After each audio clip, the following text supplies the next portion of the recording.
Oi, pessoal, tudo bem? Bem-vindo ao Case Startup Summit 2020. Aqui é o Guilherme e estamos aqui com o Breno. Oi, Breno. Obrigado pelo convite. A Lia Fuse. E agora entrou o Victor. E os três hoje vão falar sobre o projeto do SPIN, SP-Ind. É isso mesmo? Tá certo? Tá certinho. Tá certinho. E é isso aí. Hoje a gente vai falar um pouquinho sobre esse projeto legal que abraça muito desenvolvedor indie de jogos independentes, para quem não sabe, né? Galera, para começar, acho que todo mundo se apresentar aí, falar o que faz na Spin Dev. Manda ver. Quem tiver mais... Quem tiver mais à vontade. Bora, Victor. Meu nome é Victor Santana. Eu participava da Spin como estudante e game designer há uns 5 anos atrás. A Spin tem uns 7 anos de história já. E eu era muito arroz de festa, né? De ser um game designer muito extrovertido, querer fazer conexão, querer conhecer gente. Então eu ia, conhecia, fazia as trocas. Naquela época eram pessoas muito mais sêniores que eu. E de tanto estar presente, tantas pessoas me conhecerem, anos depois, 5 anos depois que o evento passou por 2 gerências diferentes, me convidaram porque era muito intuitivo. Victor, você é uma figura tão presente aqui, você conversa com tantos designers, sabe tanto de tanta coisa, você não quer gerenciar a Spin? E foi muito intuitivo, muito sinergético. Eu, de fã do projeto, apoiador do projeto, passei a gerenciar ele agora. E quando eu entrei, a gente está num momento hoje tecnológico que cobra muito mais, né? E eu achei que eu queria fazer coisas novas com o Spin, achei que sozinho não ia arcar. E aí eu convidei o Breno, que pode falar a parte dele. Bom, olá, eu sou o Breno de novo, e eu trabalho com games, mas eu conheci o Spin também no comecinho. Eu vim para São Paulo para estudar jogos em si. Eu morava em Brasília, até onde eu conheci o Guilherme, em vários cursos que a gente fazia de jogos lá em Brasília. A gente fez um curso com o pessoal lá da Behold, né? Exato. Lembra? A gente fez com o pessoal da Behold lá. Desculpa, Guilherme. A gente fez um curso com o pessoal lá da Behold, não lembro, o Beto. Um curso de pixel art. Exatamente. E aí, nesse período, eu estava investindo, né, em crescer na área de games, acabei me mudando para São Paulo. Nisso, eu acabei conhecendo os eventos de São Paulo. O primeiro foi o Spin, que na época era feito pelo Ariel, né, e fui crescendo cada vez mais nisso, participei de outros eventos como produtor no Big Festival. Nesse meio tempo, acabei me formando no curso de Design de Games em Morumbi, e comecei a trabalhar na área de jogos, e também fui convidado pelo Victor, né, a gente está fazendo parte do Spin, e coincidiu que, nesse meio período, o Spin, quando a gente começou, a gente teve a felicidade de ter um dos maiores públicos que tinha tido até então, no Spin em si, só que 2 meses depois que a gente começou a fazer o Spin, entrou a parte da pandemia, que impossibilitou a continuidade. Então, ficou difícil da gente estar pegando todo o encontro que era presencial, né, toda essa parte que era a gente fazer, os game developers para a gente estar se reunindo e tal. E a gente via muito a Lia na parte da faculdade, mandando super bem em fazendo vários encontros, vários eventos online, pelo próprio StreamYard, ferramentas online, né, e a gente falou, nossa, a gente quer conhecer um pouco melhor disso, porque a gente queria manter o Spin, continuar o Spin. E aí, nesse processo natural, acabou a Lia entrando, que vai se apresentar agora, Lia. Passando a bola. Oi, eu sou a Lia. Eu sou professora na Faculdade Melier, então eu leciono matérias como jogos para dispositivos móveis, web design e assim vai. E eu estava responsável pela Semana Melier, que por conta da pandemia foi toda online. Então eu toquei um evento de uma semana com mais de 20 palestrantes, todo nesse formato. Os meninos vieram conversar comigo para saber como que eu tinha feito e tal. E a gente foi trocando ali umas experiências. E nisso eles me convidaram para participar da Spin. né, nesse novo modelo online, para trazer um pouco da minha experiência em como fazer essa organização, esse gerenciamento, fazer as chamadas em vídeo e tal. E aí eu surgi aqui, cá estou. Boa. E eu queria que você falasse um pouco sobre a realidade do dev de jogos, seja ele o programador, o artista, o sound designer, tanto do dev paulista quanto do brasileiro, a importância do spin nessa realidade que a gente está inserido, que é completamente diferente de outras realidades que a gente vê, por exemplo, a própria realidade de jogos canadense, americana, japonesa, europeia. Sim. Uma diferença muito grande entre outras culturas e o Brasil é que aqui, legislativamente, começar com um tom sério, jogos ainda são vistos como brinquedo, né? A gente não tem uma diferenciação legal sobre jogo é arte, jogo é um software, jogo é um produto, jogo é o quê? Então, não muito existe difícil. nenhum KNAI para a área de jogos, se vocês forem pensar nesse aspecto. Exato. E qualquer outro país de referência, você comentou Canadá e muitos na Europa, onde a Ásia ainda mais tem nichos bem amadurecidos já, jogos são tratados com a maturidade pelo próprio governo muito diferentemente, né? E isso reflete, obviamente, na qualidade de trabalho. Então, eles têm coalizões, eles têm como reclamar sobre condições de trabalho, né?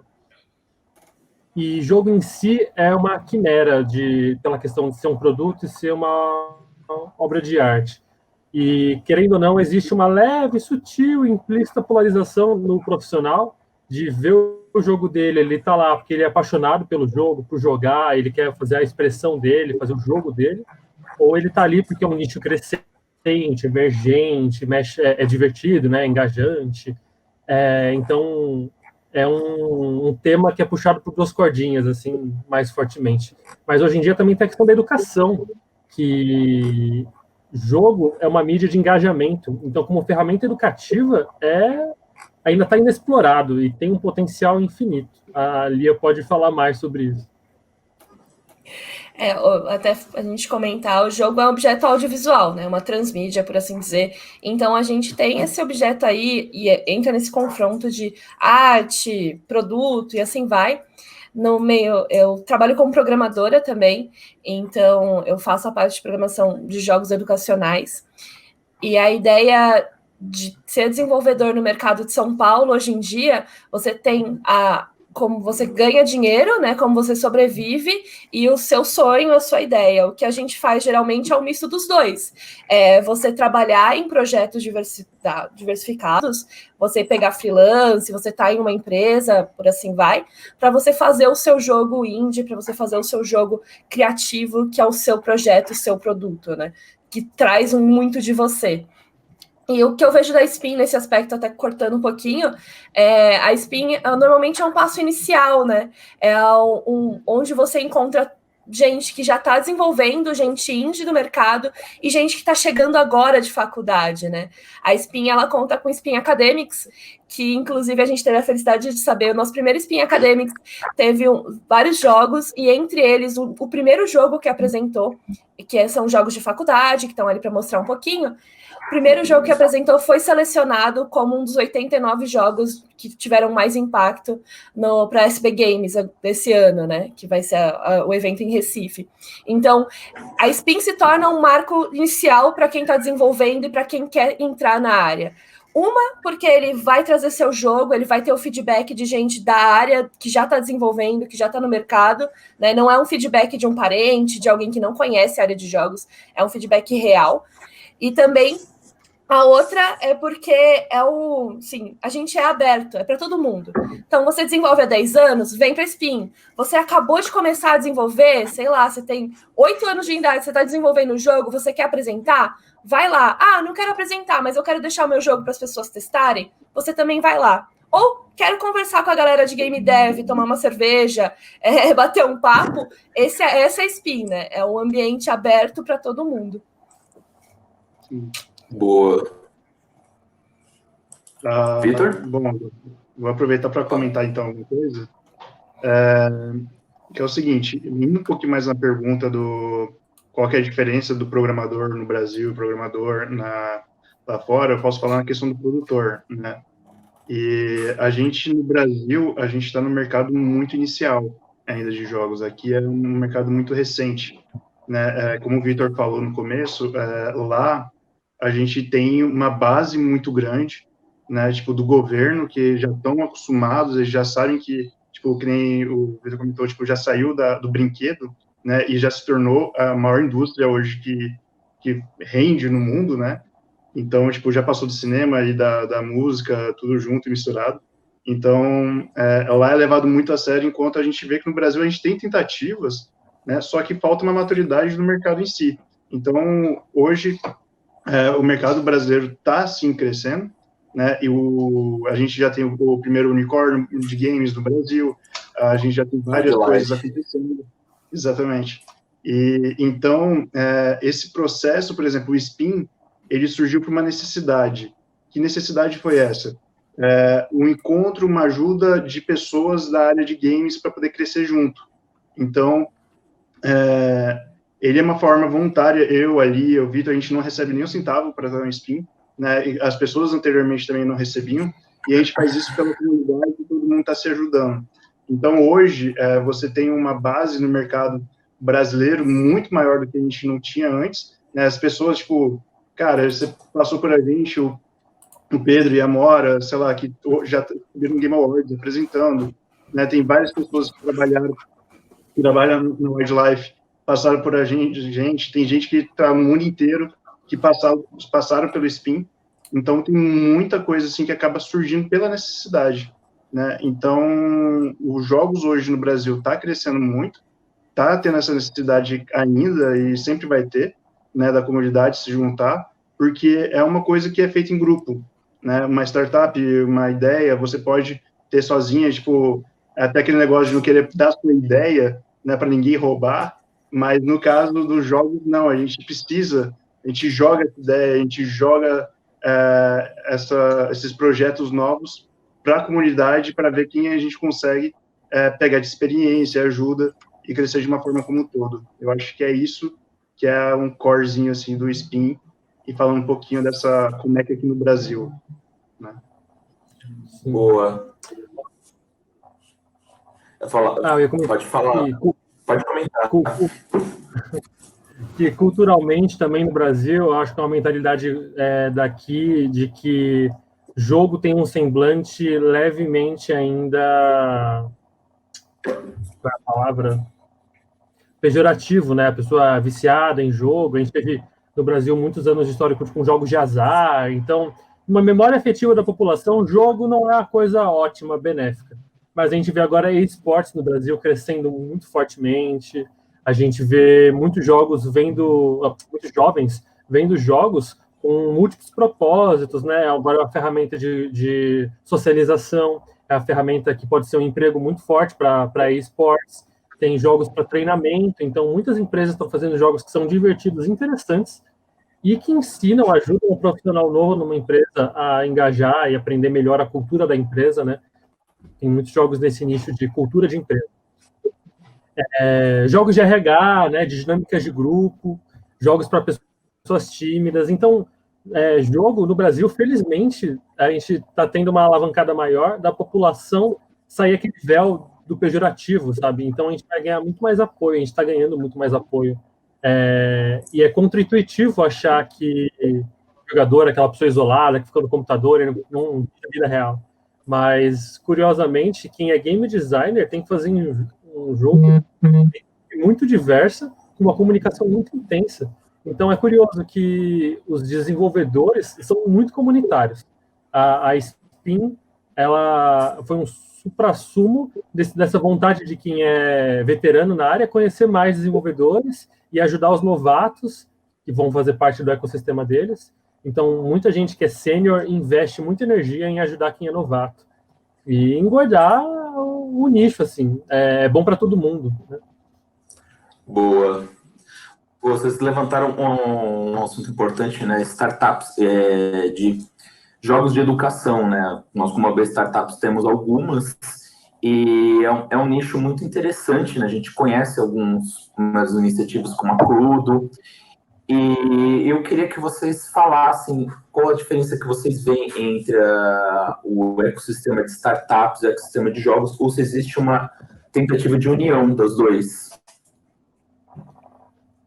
Bom, sim, eu acho que toda pessoa que está começando o estúdio de jogos hoje, que a gente faz a faculdade ou é um desenvolvedor indie, é uma grande startup em potencial, né? E tem toda aquela correlação que tipo, a gente falava, cara, a gente precisa de veteranos, a gente precisa de ajuda, né? A gente precisa aparecer. Então, eu acho que todo desenvolvedor de jogos, todo pequeno estúdio, né, que quando a gente começa a fazer um jogo, a gente acaba criando nosso estúdio, né? É um processo natural. Então, equipes de faculdade, equipes que participam de game jams, que são eventos que acontecem, competições que acontecem de desenvolvimento de jogos, sempre surge essa equipe, né?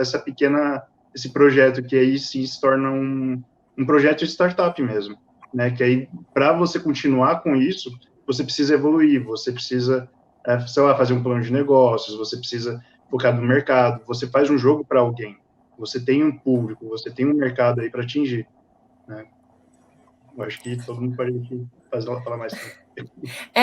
Eu vejo assim, hoje em dia, a parte de startups voltadas para jogos educacionais, para jogos de treinamento, é uma parte que é mais rentável, assim, entre as empresas de jogos, né? Você tem treinamento para empresa grande, uma fábrica, em si existe.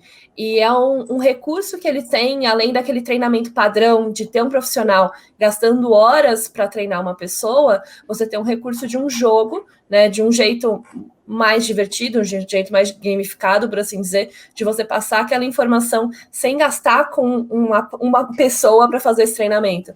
Então, nisso teve uma grande expansão dos jogos de treinamento e educacionais como um todo, além de escolas, né? Então, se o apelo de só o exercício não está passando a informação para essa nova geração, foi pensado, então, em um jogo educacional, um jogo para trazer esse mesmo conteúdo de uma forma diversificada para a criança, né? De uma forma que seja legal. O mais difícil do jogo educacional realmente é ser legal, né? Não ser só o exercício de você clicar na resposta certa, é você disfarçar o quiz de um jeito que ele fique... Todo jogo educacional é praticamente um quiz, mas de um jeito que ele fique bonito e engane um pouco essa cara do teste em si, né? Da criança perceber que ela está sendo testada.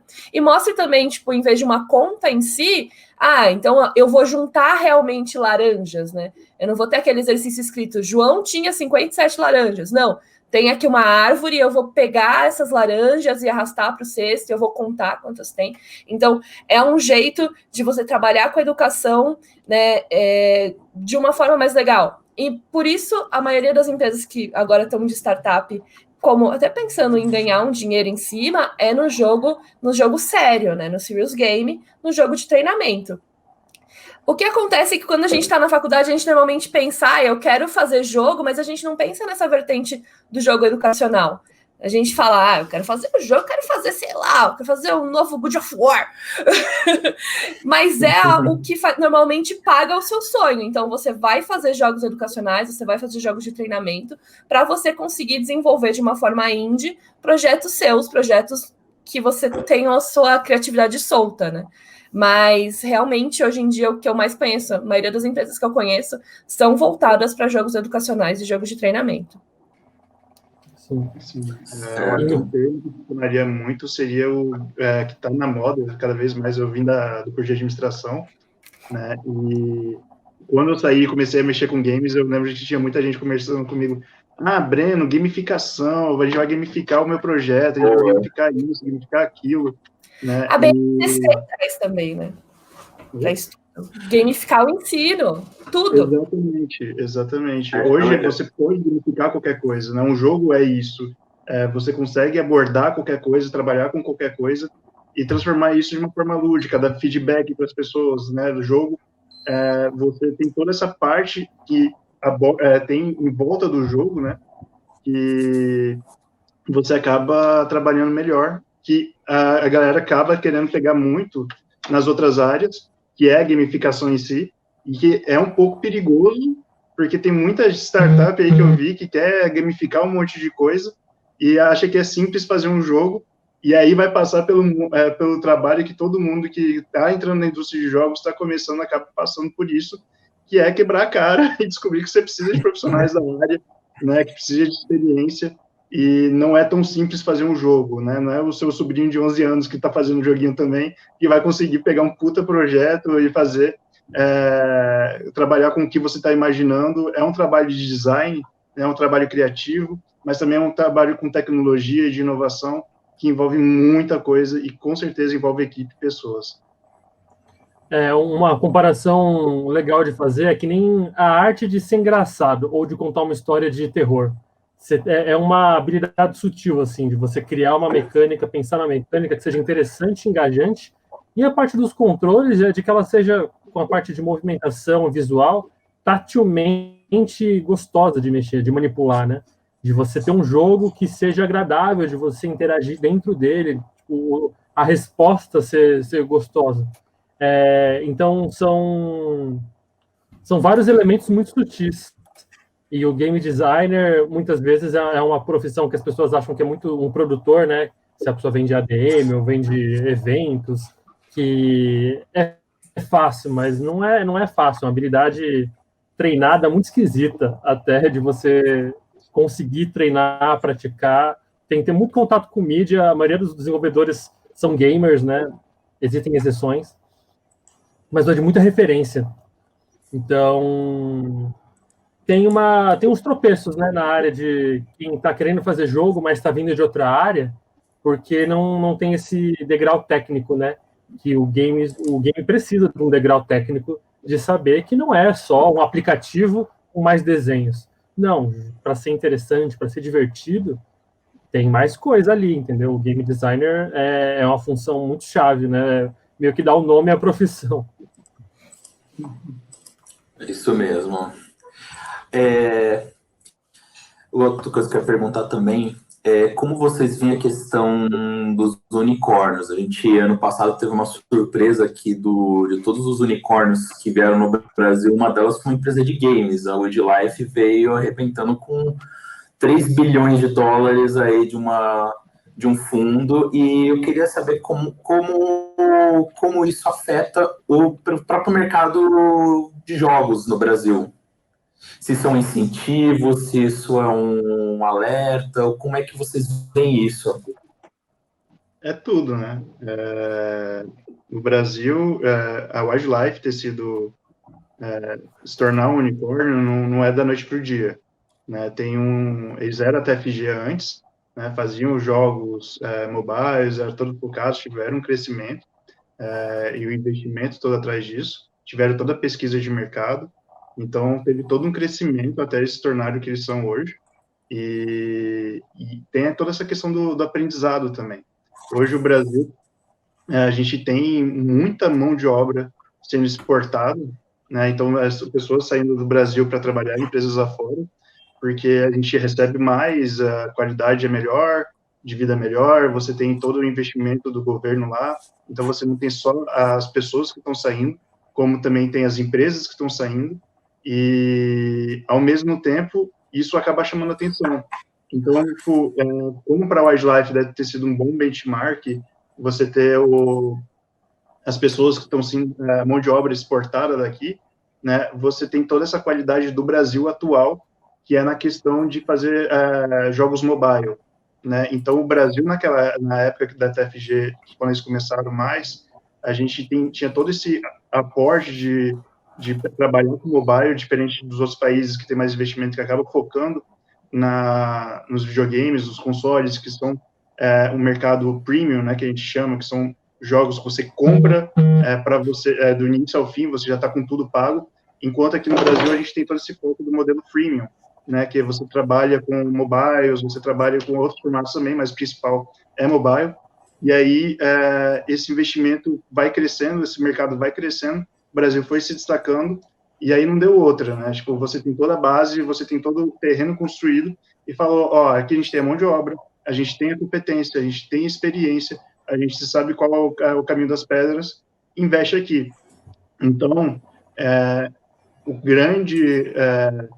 o que mostrou, tipo, a Wildlife, ela cresceu muito por causa desses investimentos que chegaram nela, né, dela pegar e mostrar tipo, toda essa base que ela tinha poderia mostrar e falar, ó, investe aqui que a gente consegue. E, de fato, está conseguindo e está dando muito certo. E aí, na sua segunda pergunta, se isso é um problema, por que isso acontece, isso é lógico para o Brasil, né, mostra que a gente tem um mercado aqui que dá para ser investido, que dá para vir para cá, que aqui a gente tem mão de obra, né, e só que se você vai na Wildlife hoje, você tem muita gente do exterior vindo trabalhar agora, né, você tem um site focado extremamente, o jogo brasileiro, ele não pode ser competitivo para jogos brasileiros, a gente faz um mercado, um jogo para o mundo, né, a gente não é concorrente da gente, então a gente faz um jogo para o mundo inteiro, então isso é muito bom, né, para mostrar que a gente tem qualidade, tem um mercado, tem tudo para dar certo aqui no Brasil. Uhum. Sim. Relacionado... Eu ia falar? Rapidinho, relacionado à parte de ensino, é um grande estímulo. Tipo assim, quando o pai e a mãe vêm falar, mas meu filho quer fazer essa faculdade, e será que tem mercado no Brasil? Será que existe oportunidade? A gente mostra, tipo, olha, essa empresa brasileira teve um incentivo de tanto, sabe? Tipo, é uma empresa unicórnio e tal. Mostra uma notícia dessa, tipo... Tem mercado brasileiro e tem futuro. Então, eu acho que agrega bastante, pelo menos na área de quem está começando, é um grande estímulo, de verdade. Lembrando que quando eu comecei, eu lembro que teve aluno que saiu da faculdade porque o professor não sabia responder, né? Tipo, vale a pena fazer jogo no Brasil? Vale a pena fazer joguinhos e tal? E aí o professor falou, não, eu tive uma empresa que faliu, trabalho de jogos aqui no Brasil, não vale nem um pouco a pena, só se você for trabalhar no exterior. E o legal de casos como a Wildlife e outras empresas estão crescendo aqui no Brasil, que a gente tem bastante empresas aqui no Brasil agora, diferente de anos atrás. Exato. E a gente tem um crescimento enorme, assim, de empresas no Brasil. E é que agora a gente tem, de fato, cases, assim, que tipo, só não vê quem quer, quem não quer, no caso. Então, isso é bem legal. Sim, a gente vê bastante... Opa, fala. Não, eu ia comentar que a forma como a Wildlife cresceu foi muito sóbria também. Eles, no histórico deles, tiveram anos com uma equipe muito grande, né? Mas anos de mini-jogos bem pequenos, e eles com isso conquistaram o público, e depois eles começaram a unificar esses times dos jogos pequenos e fazer jogos cada vez maiores.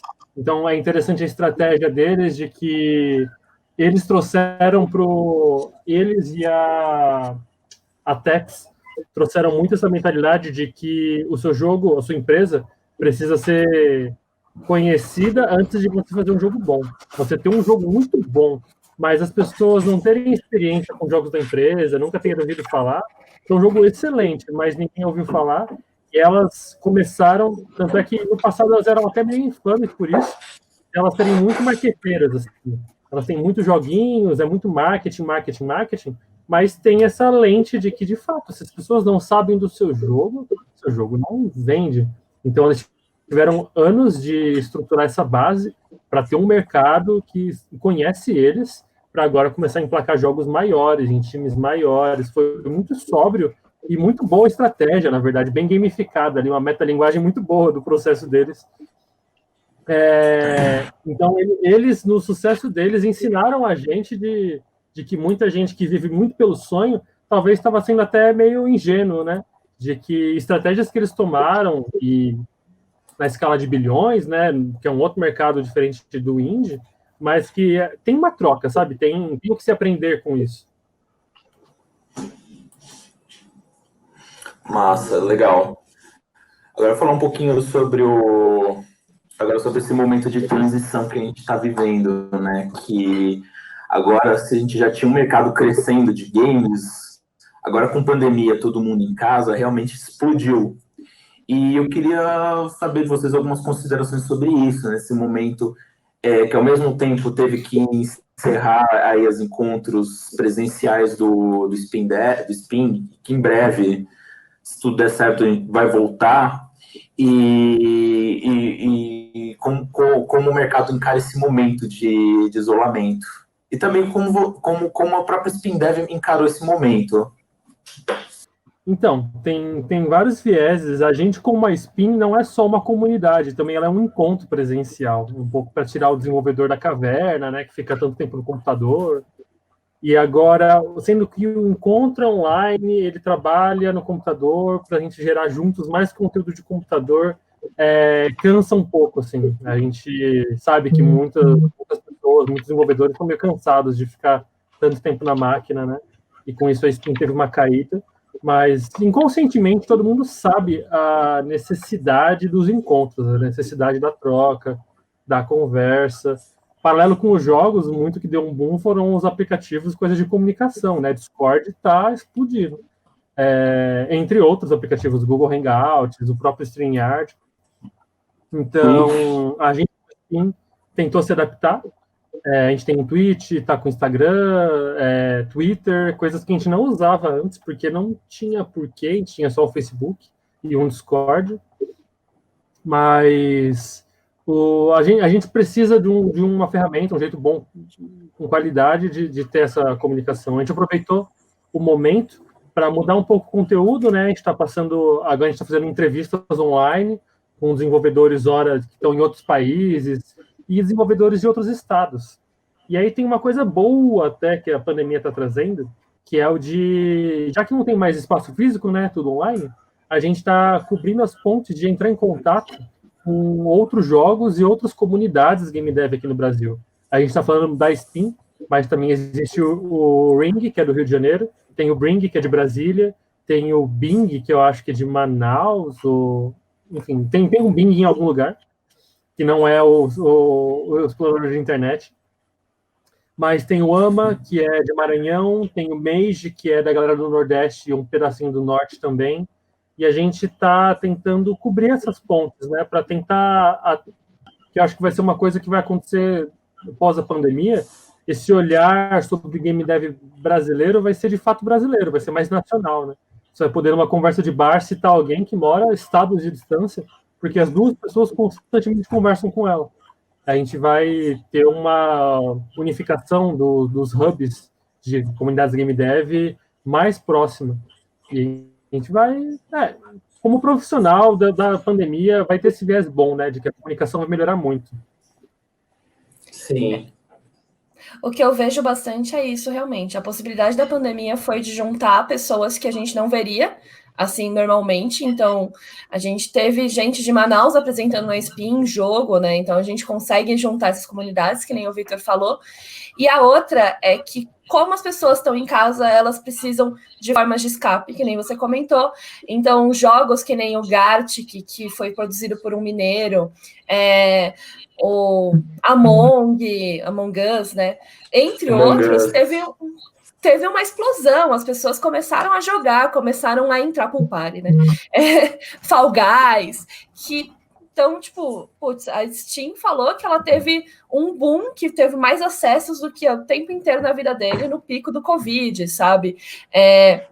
Entre outros, a nuvem também. A nuvem tem um crescimento de 20% ao ano, só que no pico do Covid ela teve um crescimento de 24% nas vendas. Então, para a área de jogos, é uma área que, putz, valeu muito a pena, porque as pessoas, como elas estão procurando formas de escape, formas de divertir enquanto elas estão em casa, elas partiram para os jogos e começaram a conhecer mais o mercado de jogos. E acrescentando na parte, vamos dizer, trabalhando na pandemia, né? As áreas de games, tipo, a maioria das empresas, principalmente todas que eu tenho contato, continuaram a trabalhar, né? Não teve que parar. Muitas deles, a maioria, todas no caso, pegaram essa parte remota, né, de fazer o trabalho remoto, conseguiram se manter, porque, querendo ou não, a gente trabalha diretamente com tecnologia o tempo todo, né? Então, não foi uma novidade, não foi uma diferença. A gente tem essa parte a gente sabe se virar tecnologicamente, né? E conseguir fazer a parte do home office. Então, não foi novidade para nenhuma empresa brasileira como fazer o home office, né? Já era algo que algumas empresas já namoravam, tem as maiores têm alguns problemas, mas mesmo assim todas conseguiram contornar, e é natural da parte de games, né? É a tecnologia do que a gente está falando, a gente está falando da parte de inovação. Então, eu acho que isso é muito legal, no âmbito até de, tipo, cara, a gente consegue adicionar em todas as áreas, como eu estava falando de gamificar, né? E a gente consegue adicionar nessa parte das empresas também, de como se manter, né, vivo durante a pandemia. As empresas de jogos continuaram contratando, continuaram crescendo, fazendo projetos. E isso é muito bom, a gente não parou de forma alguma. Além da gente ter mais acesso agora, mais procura, a gente também está tendo, na questão do produto, o mercado também está procurando profissionais da área de games, né, que eu acho muito interessante. E sempre reforço, todas as empresas que forem começar e procurar trabalhar, investir na área de games, porque, putz, não parou na pandemia, não parou, a gente conseguiu investir e crescer ainda mais com a pandemia e tal, home office. Vou fazer isso também. Calma lá, se você é uma empresa de jogos, tudo bem. Se você não contrata profissionais, vai atrás, pega a gente da área, porque não é tão simples começar a fazer jogo. E eu vi algumas pessoas algumas empresas vieram falar comigo, falando, Breno, a gente vai aproveitar a pandemia agora e vai começar a mexer com jogos, e qual curso você acha que é legal a gente estar fazendo? Eu quero virar um game designer, então vou pedir para as pessoas fazerem isso para mim. Eu falei, de jeito nenhum, cara, contrata um game designer, contrata um programador da área, sabe? Tipo, se você quer investir em pessoas da sua empresa, tudo bem, investe num curso, mas isso é a longo prazo, não é a curto prazo. Então, tem que tomar muito cuidado, porque por mais que a gente esteja acostumado, a gente consiga pegar essa parte do home office, pandemia e coisas do tipo, é uma coisa que foi construída, né? É uma coisa que vem ao longo do tempo, não é simplesmente, também quero, vamos lá. Boa. Lia? Eu já falei. Já falou. Então, gente, eu queria que vocês falassem agora dos planos futuros da Spin aí. Eu acho que vocês já deram, mas eu queria que vocês falassem dos planos futuros. O que vocês pretendem, principalmente pós-pandemia, quando todo mundo puder aglomerar. Aí a gente poder fazer um puta de um grande evento. Fazer uma SpinCon. A gente brinca com essa ideia de fazer uma super SpinCon. Só que vai ser meio tabu aglomerações massivas, mas o objetivo de vida é fazer uma Spin com 1.000 pessoas. Assim. Mas a gente, cada um dos três tem interesses próprios, né? O Breno, por exemplo, ele fundou o Cadega, que é o Grêmio da Embi Morumbi de jogos. Então ele tem um contato com os desenvolvedores, né, e estudantes de outras faculdades também. A Lia também tem um contato forte com a educação e outras várias faculdades e cursos. A gente, antes da pandemia, por coincidência, estava com o plano de isso que a gente está fazendo entre as comunidades que eu citei, de fazer entre as faculdades. A gente tem um número assombroso, se botar na ponta do lado, faculdades de cursos técnicos, e a gente não se conhece. Tem faculdade que tem curso de games há 5, 6 anos, e a gente nunca ouviu falar de ninguém de lá. A gente acha isso esquisito, né? E tem problemas da área do tipo abandono do curso na metade, então profissionais que largam o nicho. E a gente queria ouvir essas histórias, sabe? Muitas vezes a gente sente que uma pessoa larga porque se forma, ou então está fazendo e não conhece mais ninguém que faz. Então, planos para a Spin futura do meu terço eu queria poder atingir, então chegar, vamos focar o estado, pegar pelo menos todas as faculdades do estado de São Paulo e fazer uma conexão forte entre os estudantes, entre os hobbyistas, ou gente que está pivotando de outra área, né? Fazer a Spin pegar uma área maior de São Paulo toda, pois tem muita gente que nunca ouviu falar da Spin. E a gente é São Paulo Indies, então a gente de São Paulo que não sabe que existe isso em São Paulo. Esse é o meu terço. Agora. Bom, vou aproveitar então. O meu terço é o seguinte: eu acho que tem essa ideia junto, né? A gente tem nossos terços, mas somos 3 ainda, tipo, fazendo parte disso todo, em ajudar. Tem essa parte das faculdades que o Vitor falou, né? Como ele disse, eu fundei lá o centro acadêmico da faculdade. A própria Lia, ela é professora e ainda está no nível que ela costuma. Então, ela que tem mais propriedade hoje até dessa parte da área da educação, nós 3. E, assim, acabando a pandemia, no futuro, vamos lá, tipo, vai ter vacina e tal, né? Mas não acredito que logo de cara já seja, tipo, a melhor coisa de se fazer a gente já trazer, né? Tipo, fazer os encontros diretos. Então, e ao mesmo tempo eu não quero perder esse recurso que a gente criou, que é o formato online, né? A ideia do Steam é fazer network, é fazer as pessoas se comunicarem, as pessoas se encontrarem. Então, como a gente consegue voltar, né, esses encontros, essas comunicações, e manter o que foi criado, o que foi gerado de novo aqui nesse conteúdo online.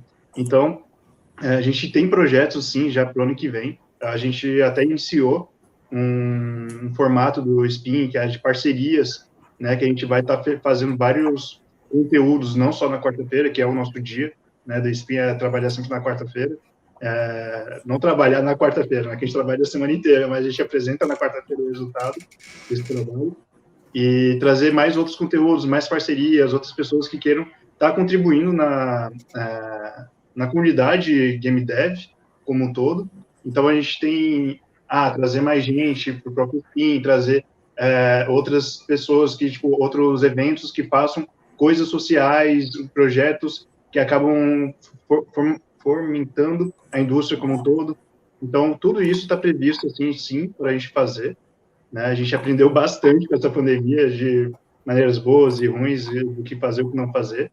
E a gente está bem animado, assim, para o ano que vem, inclusive no final desse ano, né, que a gente tem umas ideias bem boas aí. E vamos ver. Eu acho que quando a gente voltar a ser ao vivo, não vai se perder esse conteúdo online, né? Eu acho que tem muita coisa para manter e crescer e trazer pessoas. Por isso que a gente virou uma equipe, mas já só um trabalho de uma pessoa só, né? E a gente está preenchendo lacunas, né, que foram ser necessárias. Então, começou a pandemia, a gente precisava dessa parte online, desse conhecimento de como fazer, e apareceu. Conforme o Steam está crescendo agora, cada vez mais, a gente está achando pessoas para estarem participando de outras maneiras e a gente conseguir agregar, né, a vida de todo o game dev aí. Então, não só educacional, mas como uma área como um todo, assim. Maria. Sou eu? Bom, a Spin, até antes de eu participar dela, eu via ela de fora e sempre vi como um evento grande para o público indie, para o público que está chegando. Eu acho que a gente está cada vez abraçando mais isso. Então, que nem o Breno e o Vitor falaram, isso não vai se perder. O que a gente está fazendo agora no online vai se manter, porque a gente consegue abranger muito mais gente, tipo, gente de São Paulo inteiro, do Brasil inteiro, para esse nosso foco de jogos. E manter o formato online e fazer o formato presencial ainda com a carinha da Spin, com aquela reunião, com as pessoas jogando, mostrando jogos e tal, conversando frente a frente, né? E abraçando o quanto mais a gente conseguir, né? A gente fala que cada vez a gente quer abraçar mais, a gente vai aos pouquinhos, mas a gente quer abraçar cada vez mais. Então, tanto dar valor para o mercado de jogos brasileiro, o mercado de jogos de São Paulo, principalmente, por conta de SPInds, né? e crescendo mais, promovendo conteúdo e promovendo o melhor que a gente puder dentro das nossas capacidades para o mercado de jogos de São Paulo indie. Boa. Então, gente, vamos encerrando aqui já esse bate-papo aqui, cara. Eu queria que vocês dessem, cada um de vocês, uma consideração, um incentivo para quem principalmente está querendo desenvolver ou entrar no mercado de jogos, ou montar uma startup de jogos, ou até montar uma equipe de fazer um jogo indie, ou por diversão, que futuramente vire algo, um Among Us, um Fall Guys. Não custa nada sonhar, né? Bom, vamos começar pela Maria, no caso, e aí a gente faz o contrário. Faz o contrário aqui. Até comentando, Among Us foi desenvolvido por 3 pessoas. Então, sim, é possível. A gente começa... Uma das dicas que a gente sempre dá para quem está na área, quer fazer jogos, quer desenvolver, quer criar uma empresa, sobre participar de Game Jams, que são maratonas de desenvolvimento de jogos, para ter essa vivência, descobrir como é fazer um jogo, né? Porque a Game Jam, ela normalmente é 48 horas que você tem dentro de um tema para você desenvolver o jogo com uma equipe que você pode escolher montá-la na hora, né? Conhecer as pessoas ou trazer sua equipe própria. Então, antes de montar uma empresa, uma startup... Oi, pode falar. É tipo uma hackathon. É tipo um hackathon. A pessoa tem uma... É chamado mais de Game Jam. Desculpa. Isso, na área de jogos, mas é basicamente uma hackathon. Tem um problema que você tem que resolver e você tem aquele período. Então, antes de você montar uma empresa com os seus companheiros, né, que você está estudando e tal, participa de uma Game Jam, vê como vocês funcionam sob pressão, né, para ver se vocês conseguem realmente trabalhar juntos com qualquer diversidade, porque a Game Jam é o extremo, né? Então, participa de Game Jam, venha aos encontros, conheça a comunidade. A gente fala que a gente é uma comunidade meio ovinho, né? Todo mundo começa a se conhecer, todo mundo se conhece. Então, participe dos eventos, seja presente, né? Esteja com a gente nas comunidades, nos eventos, nas Game Jams. E a minha dica é quase sempre essa, mas de verdade, participe, não seja um babaca, que é muito importante para quem está entrando para a área de jogos, porque todo mundo se conhece. E vem para a Spin. É a minha dica, meu fechamento. O Spin, ele é a porta de entrada para todo mundo, né? Assim, tipo, pelo menos aqui em São Paulo, e que nem o Vitor tinha falado anteriormente, né? Tipo, existe várias vertentes do Spin pelo Brasil inteiro. Essas comunidades, elas se autogeram, né? E é uma necessidade, é um companheirismo que todo mundo tem. Então, uma coisa que eu sempre falo é: você não precisa criar a roda de novo, você não precisa fazer toda aquela engrenagem e começar a fazer do zero, porque tem muita gente que já passou por isso, né? E a gente se ajuda, a gente se apoia. O que não pode fazer é aquele pensamento que, caraca, eu tive a maior ideia incrível do mundo, eu vou manter ela para mim, vou fazer sozinho. Cara, tem gente que fez jogos sozinhos? Tem. E pode perguntar, não foi uma boa experiência para essas pessoas, porque a tecnologia, ela evolui muito rápido, sabe? Você tem sempre atualizações, você não precisa fazer tudo sozinho. Putz, mas eu não tenho dinheiro, eu não tenho como fazer. Cara, existem diversas formas, programas gratuitos. Se você entra nas comunidades, começa a participar, você vai reconhecendo pessoas que têm o mesmo caráter que o seu, em questão artística, em questão de mecânica, em questão de inovação, que você queira estar trabalhando, trazendo a sua ideia. Então, os jogos é uma coisa muito aberta, que abraça muita gente. É um erro querer fazer sozinho, dá, mas não se você quer desenvolver jogos, se você tem uma ideia de estar participando da indústria e tal, querer conhecer a parte gamificar e assim vai, não é sozinho. Aprenda a trabalhar em grupo.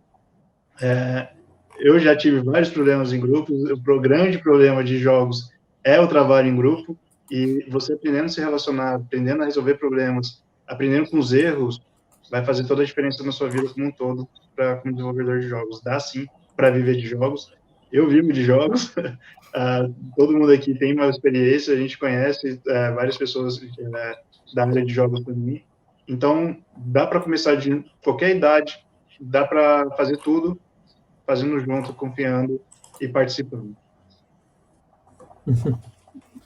Fiquei com o cargo de fazer uma consideração.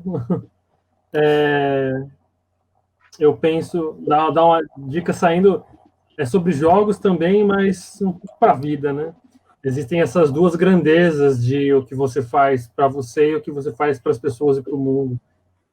E o jogo, você pode fazer um jogo com as coisas que você gosta, mas que também o jogo vai ser jogado por outra pessoa. E treinar, só lidar com essas duas grandezas que são essenciais, né? A sua própria lente de como você vê as coisas, mas saber que além os outros têm outras milhares de lentes. Então, é importante quem está começando com games agora e quer fazer um jogo que seja interessante e divertido, não ficar fazendo um produto que seja só uma extensão de si mesmo, né? Conversa com outras pessoas, interage com outras pessoas, tenta fazer um jogo para alguém que você gosta muito, para ter esse exercício tanto técnico quanto teórico, quanto eu comentei daquela habilidade muito sutil de você conseguir fazer essa passagem de comunicação de uma coisa que é muito difícil de pôr em palavras para uma outra pessoa, que dificulta tudo muito mais. Então, estude bastante, assim, não só game design, mas também muito de psicologia, é importante para se criar um jogo decente. Arte, a gente acaba vindo muito de um background só de games, tecnologia, games, e reproduzindo o que a gente vê em outros jogos para fazer outros jogos. E a gente vê jogos sensacionais que pegam referências brasileiras, da história daqui, da cultura daqui, ou então de mitologias, arte, história de outros lugares do mundo. Então, já que o seu jogo, você quer que seja jogado e vai tomar o tempo da pessoa, ela vai ceder o tempo ao seu jogo, torna essa experiência o mais interessante e divertida possível. Não faça só algo que você vai gostar muito, porque você gosta muito daquela estética, daquela mecânica. Pensa que o outro tem um peso igualitário no processo de criação. Isso é bem, bem, bem importante. Boa. Galera, brigadão. Prazer aqui estar com vocês. Vocês mandaram muito bem. E é isso aí, a gente acha muito legal trazer a galera dev de games. Acho que jogos têm um potencial gigante junto com startups, junto com não só na diversão, mas também na solução de problemas. E é isso, parabéns, brigadão. Um abraço, um beijo para todo mundo, mesmo distante. Muito obrigado pela oportunidade. Obrigadão, gente. Valeu. Obrigada.